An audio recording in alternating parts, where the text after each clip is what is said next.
Becoming a successful professional speaker is a journey. How do you find that first stage, the next stage, and then the bigger and better stages? I'm Lee Hayes, your host. My co-hosts and I are here to guide you to a more successful speaking career. You're listening to Path to the Main Stage podcast.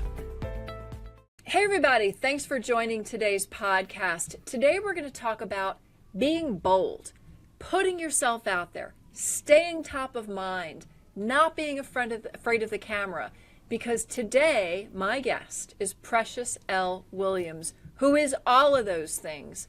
She has made herself a success story by getting out there. She is the hashtag killer pitch master, and she's going to teach us today about how to pitch yourself. And it's not just the elevator pitch when you've been asked to come and speak. It is being ready to pitch at any moment and getting in front of the right people. Now then, a little bit about Precious. She is a 13-time national pitch competition champion. She is a multi-time Amazon #1 bestseller, so author. She has won so many awards, I can't even name them all, but every now and again, my Google search will pop up and go, guess what? Precious L. Williams won another award. So she is very recognized as a successful small business owner, a successful speaker, and she is going to be our beacon today to lead us to how she does these things. So welcome, Precious. Thank you for joining me. I'm happy to be here. Let's get it. Because I know you went through a lot of effort today to be here, so I appreciate that so much. Yes, ma'am. Let's talk about you, shall we? I know that you had, let's just say, a really rough childhood, but I'd love to go just beyond that, where you were in front of the mayor of St. Louis? Yes. So the principal of my high school, he asked me to speak at an event. And if you all know teenagers, why would you ever ask a teenager to speak at an event? But the principal of my high school knew I had a gift. And so I was asked to speak. I did not write my speech. My English teachers wrote my speech. I did not look at it until I got there, and back then you had to print out your speeches, put them in a manila folder. And so when my grandma and I got there and they called me to the microphone, I'm taking up my folder. I opened up for the first time because teenagers don't do a lot of planning in advance.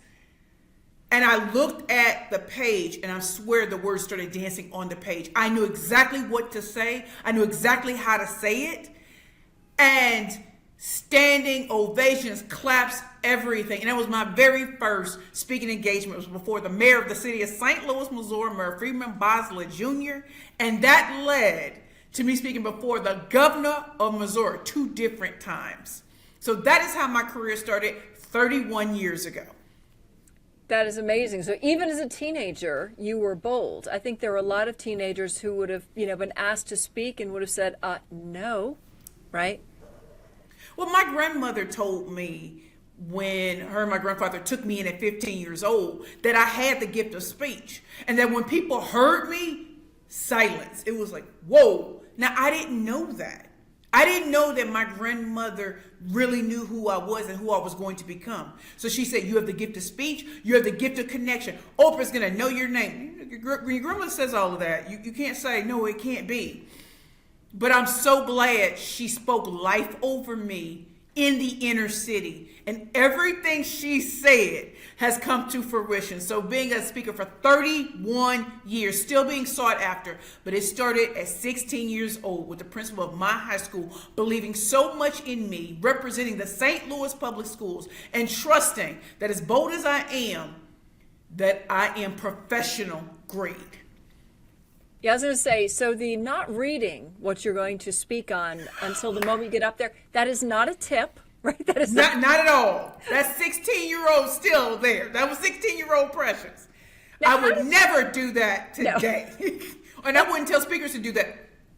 No. Preparation is key. So now, how did you get into pitching? Because you are a pitch master, but how did you go from just presenting to the pitch? Queen, the reason why I got into pitching is because I don't think I had another choice. I went to an event I could not afford, the Crane Small Business Awards. Why I was there? Because my Heavenly Father told me to be there. Couldn't afford the ticket. But when I walked through that door and I saw the sponsors, MSNBC, and even when I look back, I cannot believe I walked up to them with a full bladder, knowing that my family and friends did not believe in curvy girls, lingerie, the ultimate shopping experience for full-figure divas and plus-size fashionistas.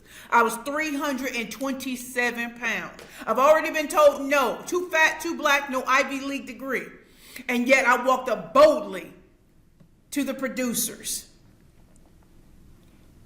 And I pitched, not even knowing what I was doing. And they loved that pitch so much. They invited me to be on Your Business with J.J. Ramberg, February 9th, 2012, where I walked away with $500,000 in 54 seconds. I've never heard somebody do that before. I've never heard somebody do it since. But that's the part of being bold. If you've heard no, we got to change. We got to change up the approach. And it also told me getting in the right rooms is a matter of going outside of your comfort zone and showing up differently and demonstrating excellence in a way they've never seen before. I'm not a singer, dancer, and actress. And yet at 327 pounds, I had the producers saying she needs to be on the show. So now, what did you say? Do you remember what you said? I do remember what I said. So you just walked over. You were uninvited. I walked over with a full bladder, scared out of my mind, knowing this is my Hail Mary moment. I'm the fourth quarter quarterback. I have negative $400 in my bank account. Let me make sure y'all heard that. Negative $400 in my bank account. I spent every dollar on Curvy Girls lingerie. So when I walked up to them, one of them was saying, Todd. And here I am walking up, and they're looking at me, and I'm looking at them. Well, who are you?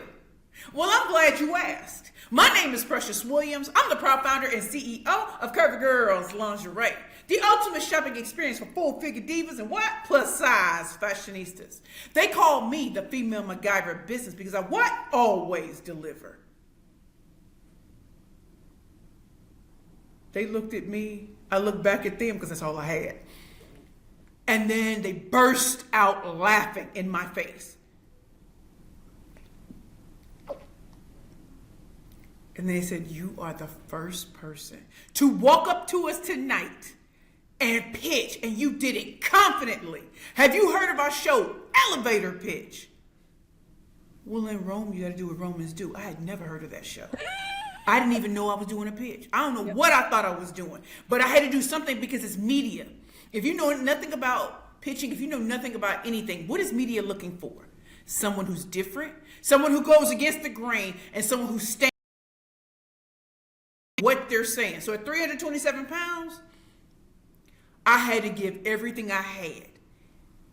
And when they came and picked me up in a Cadillac Escalade on February 9th, 2012, my friend was supposed to do my makeup. She didn't believe me and didn't show up. So I got there and they put me in hair and makeup. I had a mohawk. I had a black dress.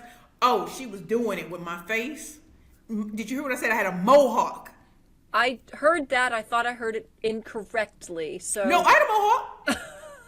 Because what is media looking for? Is media looking for, hi, I'm Precious Williams. I'm very cutesy, very demure. That is not what they're looking for. And I'm going against stereotypes. Big women don't need love. Who cares what women over 200 pounds wear underneath their clothes? We're invisible.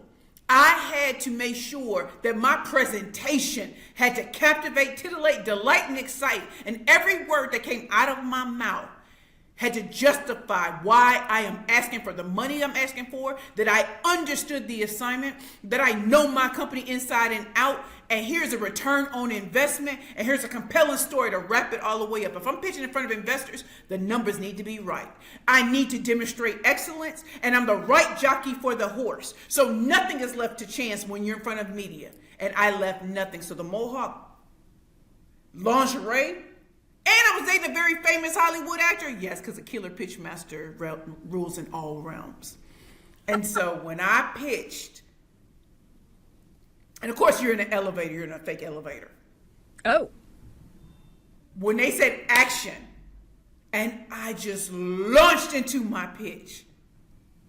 And when I tell you, I stood outside of myself watching. You would think 54 seconds is nothing, and it wasn't. But I was watching myself pitch, and I was watching the investors' faces. And then I came back into my body, and I didn't hear anything. I was deaf, but I could hear. And when my hearing came back, the host of the show, JJ Ramberg, said, that is one of the finest pitches I've ever heard on this show. The investors were so surprised at how I came at them. And when I walked away with $500,000, I surprised myself. But from there, those investors, some people ask me, how did you start really doing pitching? Because they told me to enter pitch competitions. And I entered 14 and won 13 times. Hands down, beating out Harvard, Yale, Stanford, Columbia, cool tech companies, and all of that. With a lingerie company that celebrated the beauty of curvy women every day. You got to be bold to go out there and do it in media. You got to be able to do it in front of investors. You got to be able to do it in front of clients and customers. You got to be able to do it. So speaking taught me a lot, but pitching is under short timelines. And so if you're able to have a compelling story, statistics, and the right jockey for that horse and leave them like, I understand, I'm willing to refer, invest, buy, hire, book. So I'm sitting here going, oh my God, this sounds so amazing. I understand why speakers have to be able to do this. I understand why I have to be able to do this, right? To sell my speakers.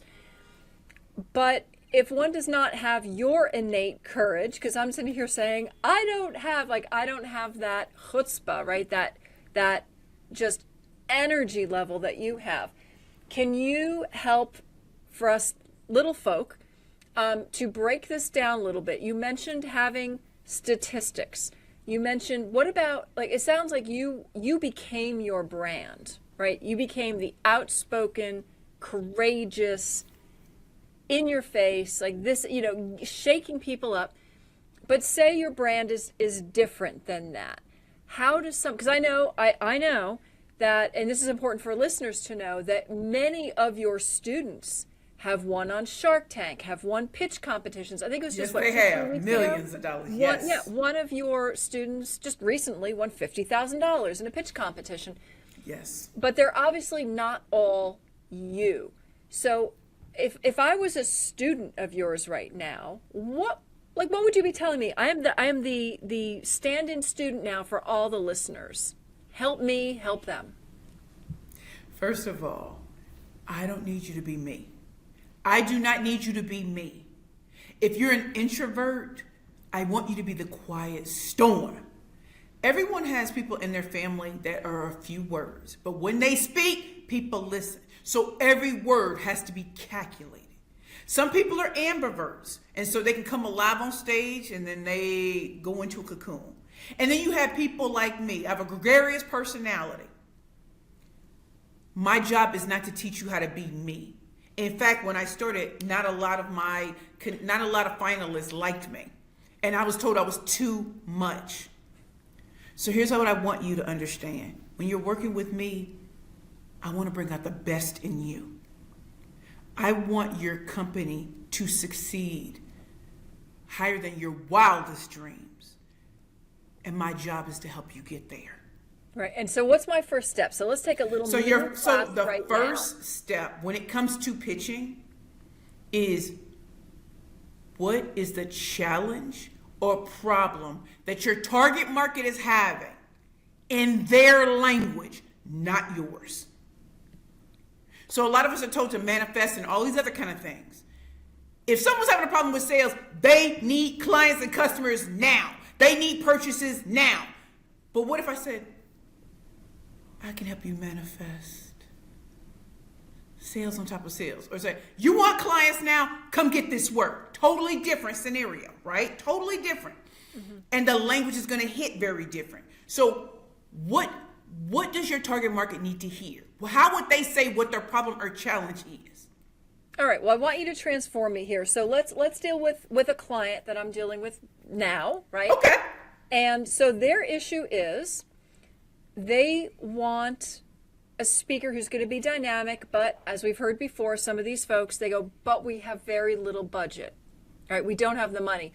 Now, for the most part, looking at the folks over my shoulder here, like Precious L. Williams, I have speakers who are successful, they're well paid, they're at a higher level. However, I do assist emerging speakers to come up, and those folks start at a lower level where they should be. But some of them are very good. They're just not known yet. They don't have their reputation yet. So what do I say? How do I say it better than I have people who are cheap? Because that's not what I mean, right? It's I have skilled thought thought leaders, right? I have skilled thought leaders who are willing to work at an entry-level rate to get seen. But obviously that is not a very compelling way to say it. It is so not. It's so not. So you're going to help me now and sort of figure that out, because then everybody else who's out there as an emerging speaker has the same issue. How do I fix that? How do I say that in a way that people are going to say, wow, you can help me find the right speaker because you understand my budgetary needs and you have thought leaders who are really good but cheap. Well, first of all, because I know you have conversations, it's not just I'm going to say something for 30 seconds, but here's the one thing I want us to pay attention to. I represent an array of speakers from the very top to emerging speakers. As you can see from our website, some of our top speakers. I also represent the type of speakers that are emerging and are gifted at their craft. And you can get them at a certain level because they haven't blown up yet. So you're getting the best kept secret before they go there. And they also have the type of qualities. They also can do what the big ones can do. They just haven't elevated to that level yet. So you're actually catching them at a steal and a deal. And because they've been on some of the stages with my top speakers, imagine what they've gleaned, what they've learned in their craft. And because I'm representing them, and I don't represent people who are cold. I represent those who are warm all the way to sizzling hot. And if I put my name behind them, you know that they are good. Here's some of my speakers. Here's some of what they actually speak on. And check out their videos. And you're going to see, I only represent the best. When I talk about emerging speakers, I don't mean dirt cheap. What I mean is they can figure into a budget that we agree on. And you get them before everybody else does, before they're so sizzling hot. And you're like, but I had them before that. And I probably could get them back again because we believed in them before everybody else did. Oh, this is beautiful. This is gold. I'm going, Lee, listen to your own podcast because you're getting great information. So I love that. And I think so fantastic. Oh my gosh, mind blown. Like you just changed the words and made them so much better. So I'm going to take that one step further because I'm loving what you're saying. Right. Let's say now that I'm a speaker, right? So because you deal with a lot of speakers. So I'm I do, and you do too. I do too. We both do. So they're not your clients, speaker, and I have a keynote, right? I have a keynote about marketing, about how to get above the noise of AI. That's my topic. But again, so now you help me pitch that I'm an emerging speaker, but I'm really a thought leader in AI.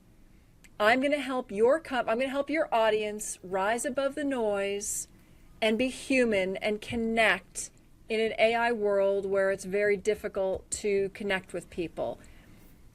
So again, you're saying, you're right, it's a conversation, it's not just a pitch.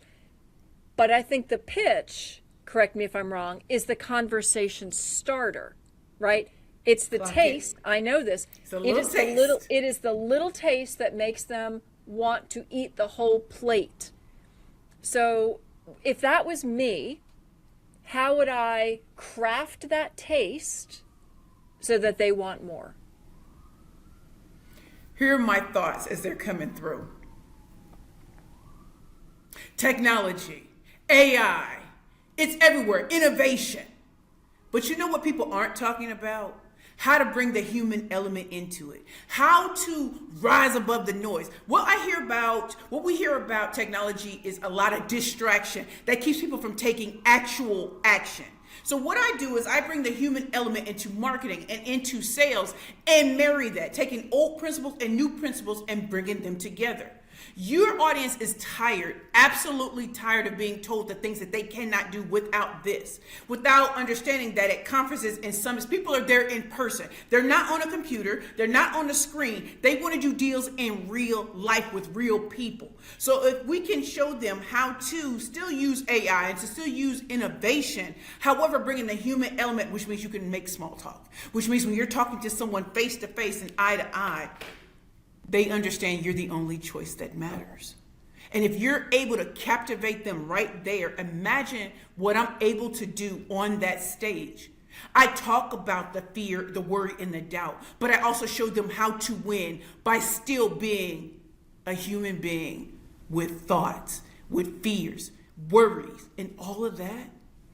And then I take them to the other side of that and incorporating their personality, incorporating themselves into marketing and sales and using authenticity as the bridge to that. So you don't want your audiences bored or angry or upset. You want them cheering the speaker on and cheering you on. And that is what I do as a thought leader. That is what I do as a dynamic speaker. And when I tell you we're going to leave them all shook, we will. And I'm going to make you look good, because that's what a speaker should do, is make you look good and start on time, end on time, and make sure that the audience is left wanting more. Love that. Love that. And I think anyone listening now can start jotting down notes about what they talk about and transform it the way you just transform my gibberish. Mm-hmm. And even though the thought was the same, oh my goodness, the delivery is so different. So, because remember, you're still having a conversation. And do you remember when I said about pitching? Sometimes I think people want to start with the solution. But conference organizers and event planners, what are they looking for? They want a dynamic speaker who can kill it on stage, make them look good, but also be a great addition, something that people are going to remember and still make them look good, great return on investment, and have the audience ready, hungry, and all of that. How do you do that? Address the elephant in the room. And if you just say AI, tech, and all of that, we've heard, and a lot of people are scared. But we forget about the human element. There's someone human on that stage. AI is not going to answer those questions. The person on that stage will, and I am that person. So I can meld the old and the new and bring that together and leave your audiences walking out not as fearful anymore, but like, I still have value in a world of AI, tech, and innovation. Yeah, and I love that you are, or speakers should, like you said, not just address the solution to the problem, but look at the holistic problem of the meeting planner, right? Not just the audience. Right. So, and since they're hiring you, shouldn't you be concerned about what their needs are? Because if they're ultimately going to hire you, you better believe that they're on the line. Absolutely. All right, ma'am, let's talk more about being bold, because this is what you do. Right. I'd like to hear some of your stories of things you've done, things that have elevated you for speaking opportunities. For example, I know you're a part of Luminary. Can you talk a little bit about not just Luminary, but groups like that? Like, why is it important to be part of a powerful group? So Luminary is a great co-working event space, primarily geared towards women and their allies. I came to Luminary under the Luminary grant. So I actually had a free grant, which means I applied at the darkest point in my life, never thinking I would get it. Not only did I get it in December 2019, my very first day, I met the CEO. Didn't know I was talking to the CEO, Kate Luzio. And she said who she was. I was like, and she looked at me and she said, I see something in you. That's why I'm talking to you. Because I was talking very freely and being thankful without knowing who she was, she understood that I knew how to speak. She started putting me on panels. She started asking me to speak. I actually introduced her at the very first Women's History Month conference before I had to go to Boston.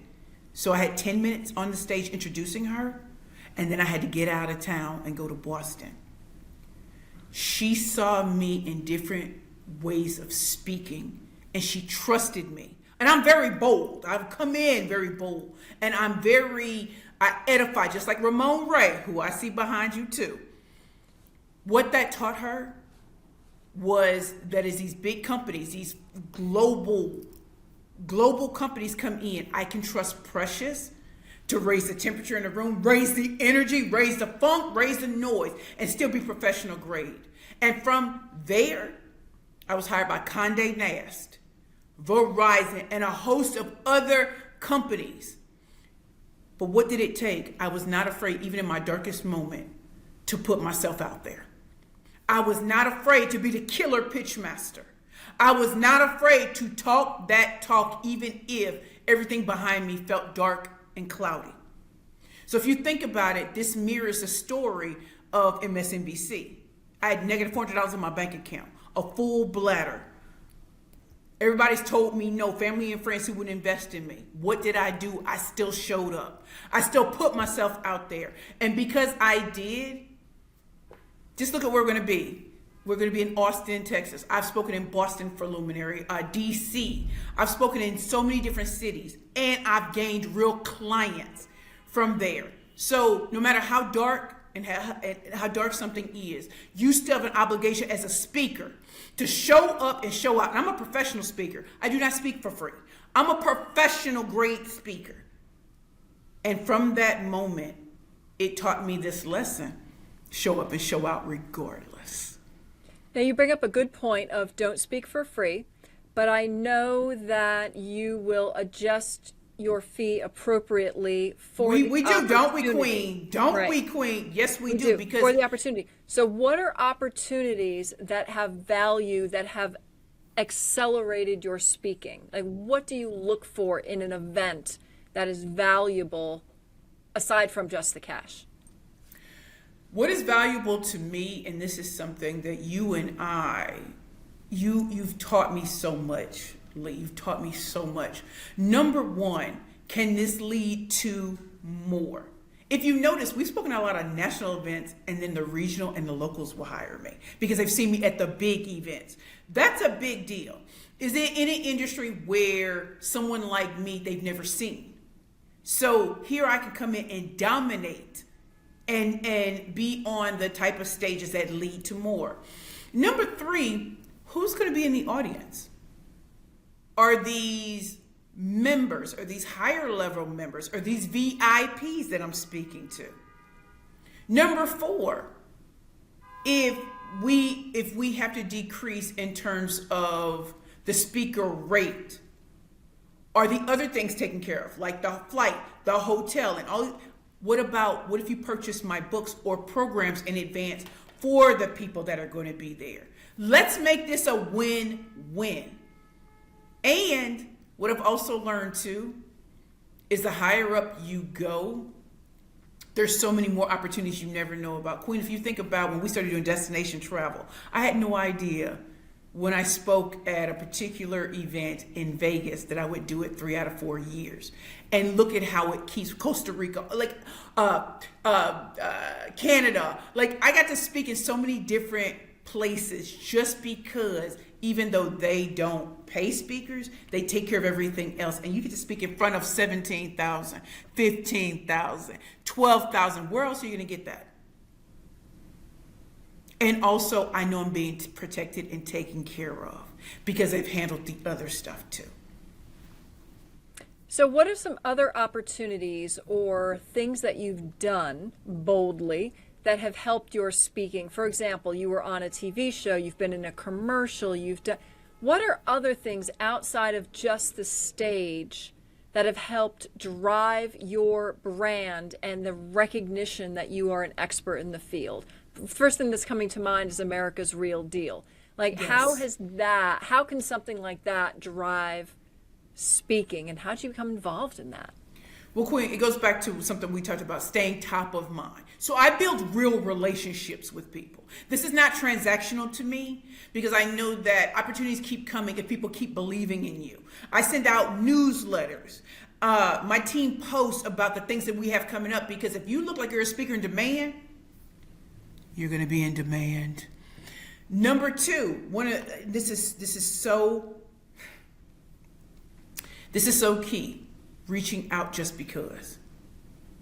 Just because. They were on my mind.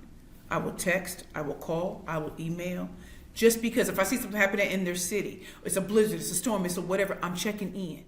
Not because I'm saying, ooh, this is going to lead to a thing, but it's like, wait a minute. She didn't treat me like, oh, she's just that. Something else that I truly believe in is just being thankful and appreciative in real time. It could be 2 or 3 years after the fact. I will follow up just to say, hey, I'm adding this to my arsenal. So remember how we were just on pitching and then rainmaking sales? As I started writing my best-selling books, that led to more opportunities. There was a time when people would buy all 5 of my books in one fell swoop because they were all business books. So that was helpful, that I was showing that I'm still working on my craft and getting better and better. Getting to host on America's Real Deal, I was hired as a pitch trainer. And because of Dave Meltzer, we were in a room with the investors and each one of us had to, just introduce ourselves. And somehow I wound up doing it last. So as a speaker, I always stand up. And so I stood up and I introduced myself, but it was a pitch. And when I finished, they were just shocked. And Dave said, and you're going to be a co-host with me. What? And that's exactly how it happened. So when we talk about always be pitching, even if it's a conversation, what do you want people to remember about you? If I'm the killer pitch master and I am being hired to do the training, and all of a sudden I am the host, I'm the co-host, what do you think that did? It took me from the background to the foreground, which is what speakers need to remember. Visibility often can trump actual ability. If you are constantly in front of them, how can they forget you? If you're winning grants and awards, you need to put that out there and also edify the organizations that are honoring you. That MasterCard priceless ad campaign. First of all, Mayor Bloomberg, under the SBS, Small Business Services under SBS, I did incredible things with the Bloomberg. The de Blasio administration is where I had the opportunity to be in a MasterCard priceless ad campaign because I had demonstrated excellence as a speaker and a trainer in this city. And so why wouldn't you have priceless? Why wouldn't you have the Killer Pitch Master as priceless? And then under the Adams administration, I'm a mentor and I am a trainer in pitching. And now under the new administration, I look forward to more. But if they don't trust you, if you're not still a success story, if you don't edify the city and the opportunities here, why would they hire you? Why should they hire you? And the pitching is, why are you the only choice that matters? Why should I hire you, book you, refer you, and all of that? And being bold, Queen, can we talk about my hair and my colors too? Being bold, I show up colorful and bright. I used to be an attorney, so I used to wear navy blue and black. And then when I really stepped into, I'm the killer pitch master. We slay all competition with a killer pitch. I need to look like the speaker, but I also need to look bold because it takes boldness to stand on that stage and go out there and do it. My hair, I change my hair like I change my underwear every day. Sometimes my hair can be blonde or blue or lilac or any of those sort of things. And what Lee won't tell you is they anticipate what's my hair going to look like. Is it going to have designs in it? Did her Caribbean barber do all kinds of cool designs in it? My natural hair, I love my natural hair too. So I have hair hats, I have natural hair. Today I have on this beautiful scarf to match this outfit. You never know how I'm going to come, but you can trust that I'm going to come boldly. I'm going to show up and show out, right? Your brand is bold. That's what Yes. it is. So, but I think it's good, like you said, to show up in your brand so people are getting what they expect, and you expecting the unexpected is expected. Yes, very much. But it's also the rainmaker in me as a former attorney. You have to look like the speaker, and I think we forget that. You have to look as Like you if own the room. you're worth something. And so I don't want to look like the attendee. I want to look like the speaker. There's a reason why I'm on that stage. There's a reason why. And so I teach my clients this. And I also teach the 7 deadly sins of speaking too. And as it's true. I think you need to show up looking like the speaker. And one of my pet peeves, and this is for the men, is wearing a suit that does not fit properly.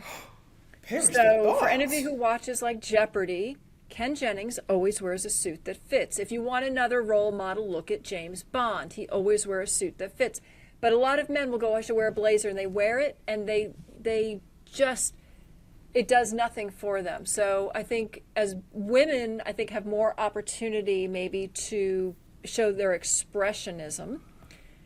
But men, either you can express, I guess if you look at, who's it, Johnny Weir? Oh my goodness, there's somebody who expresses what he looks like or feels. But if you are more conservative, that's okay. But you should still always look sharp. You should, when you walk by, people shouldn't go, who's that frumpy guy? It should be, oh, that man's in charge. That woman's in charge, right? Because you're at the front of the room. You are in charge of the room by definition. So look the part, be the part, right? All right, you just talked about the 7 deadly sins. I just want to hear 1 or 2 that has personally impacted you. Something either you've seen or heard someone else do and you went, oh my goodness, that was bad. Or maybe something you once did by yourself when you were an emerging speaker and said, ooh, did I learn not to do that? So give me a sin and how to fix it. Okay, here's the first sin, and I think every speaker, please pay attention. This is the dilemma of the conference organizer and event planner. The speaker that goes on and on past their time. The one that keeps talking, goes off on tangents, and is not paying attention to time. You're allotted a certain time. And yes, things can go late and whatever. It is your job to understand when you're supposed to begin and when you end. And even if they have to shorten it, pay attention to whoever's in the audience that's going to let you know. The minute you start going over, you're standing on some other speaker's toes. And you're taking time away from them. You're also making the conference organizer and event planner look bad because they look like they ran away. And as a speaker, it is your job to make the most of the time that you have, whether it's a lot or a little, and stay within that time. This will tell you if the conference organizer and event planner will ever hire you again. And you know, conference organizer and event planners, they speak. And they can block you in so many different ways with other conferences and everything. The second thing I will say, very important, please, your digital footprint, how you look online, how you come across online matters. So if your digital footprint is from 10 years ago and the pictures of you are from 10 years ago, or it doesn't show an elevated version of you, if it looks like the teenager of me is still on and I'm 47 right now, it's a problem. Conference organizers want to book people who look like they're worth booking. So if what you show online, especially LinkedIn, that's how a lot of people see me, is on LinkedIn, everything has to look a certain way. So the colors, the branding, everything, do you match? If you're speaking on these stages, are you pulling out the worst pictures? And then when they meet you in real life, are you congruent? So let me tell you, if you look like you're not worth booking, you're not going to get booked. And that's another reason why event planners and conference organizers, you need to make sure that you look good enough for them to want to book and to hire you. And the third one I'm just going to say is, a lot of speakers just talk, and there's no call to action at the end. It's not about selling, but it's also about where is the finish line? What action steps do you want people to take? And if you don't, you're just talking to yourself and you're not paying attention to the needs of the audience, which is why a conference organizer and event planner will never hire you again. Those are 3 of the 7 deadly sins of speaking. Don't commit them.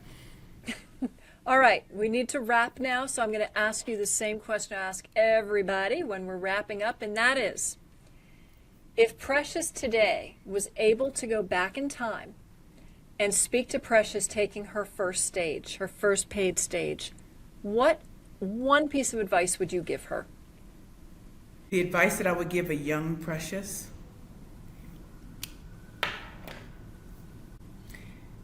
it's not the words that matter as much as the experience you're giving. So looking down at a paper or feeling like every word needs to be nailed, no. Give them an experience that only you can give. So walk away from the podium. If you can, walk away and give them a show. That's what you can do. That's what you should do. And I do that now because younger Precious didn't. Well, thank you so much for joining me today. I can feel the energy still in this episode. Yes! I love it, and I appreciate you. Go slay some stages, and to everybody out there, go slay your stages. And we'll see you next time on Path to the Main Stage podcast. Thanks for listening to Path to the Main Stage. If you enjoyed the show, please subscribe wherever you get your podcasts. And for full video episodes, check out YouTube. If you want to be a successful speaker, you need to make it happen. My co-hosts and I are here to help guide you. But if you need more help, please check out pathtothemainstage.com where we can connect. And until next time, keep sharing your voice, keep showing up, and keep taking your path to the main stage.